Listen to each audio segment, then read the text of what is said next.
Okay. First up, excuse me. Happy Thanksgiving to everybody. Yes, this is Thanksgiving Day. What we got here is a 261, but we're converting it to a 262. I have already did my what I could do to the cylinder, and I'm gonna delete the base gasket. Gonna put a pop-up in it, see what kind of power we get out of this. Had to make me a gasket, but that's fine.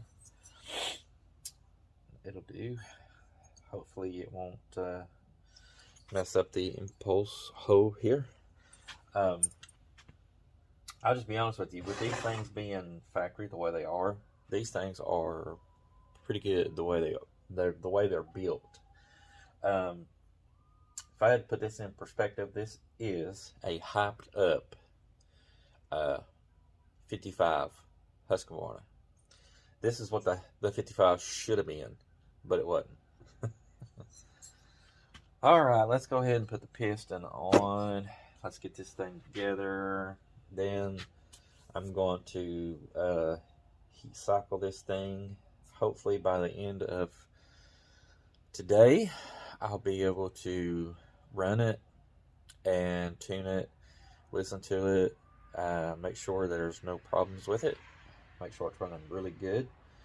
I have already completely took this thing apart, cleaned it, and we're going to put it back together and get this thing back to Grayson, Kentucky, along with the 154 SE.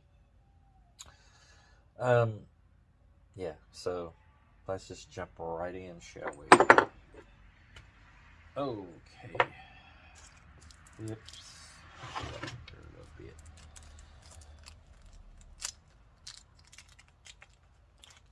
I'm gonna go ahead and skip. Back together. I couldn't use my gasket. My hose wasn't big enough to go over the bolts, well, the car bolts, so I just used a little bit of sealant put on it. I didn't put a whole lot on it. I didn't want it to get stuck in the impulse. But this is just from starting it. It sounds freaking pretty good, actually. Well,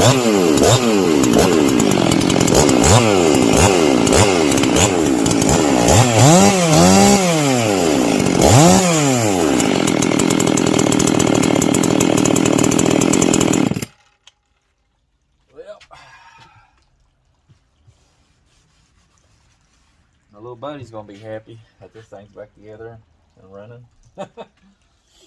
Oh man, just waiting on parts for this thing was a headache, man. But it's back together, and we'll run some tanks through it. Hopefully, by the end of the day, we could probably maybe do a test cut with it. I don't want to run it wide open just yet, because it's got a brand new cylinder and piston on it, which turned out pretty good. Only problem that I did have is when I deleted the base gasket, it dropped it down on the cylinder, on the case. I had to grind a little bit of the outside of the cylinder so the flywheel could clear, but that was the only problem that I had. Other than that, this thing went together pretty easy, actually. These are not really hard to work on at all. I really like this stall. I think it sounds way better with that that dual port, even though I wished I had a TIG welder to put a pipe on it there. But I did take the muffler apart, and I painted it with that high heat paint, and I did put some aluminum tape on the case and on the top cover. I know right here where the bolt goes into the case itself, the top cover, it cleared probably, you could probably put 2 or 3 pieces of paper together and slide it through there. But yeah, I'm getting oil on my bench. Used a really good gas line on that from the tank up to the carb. That's that really thick stuff, but I've not had like any complaints whatsoever about that that fuel line, because that fuel line's like it's like $13 at Tractor Supply for a roll of that, and you only get like, I think, 12 foot of it, but it's worth it. I mean, it's some really good stuff. Well, let's let this thing run through about 3, maybe 4 tanks, and then we're going to cut with it, but we're not going to do a whole lot of cutting with it, because I would like for this thing to make its way back to Grayson in one piece. Oh man, I know one thing, the oil works really good on this thing.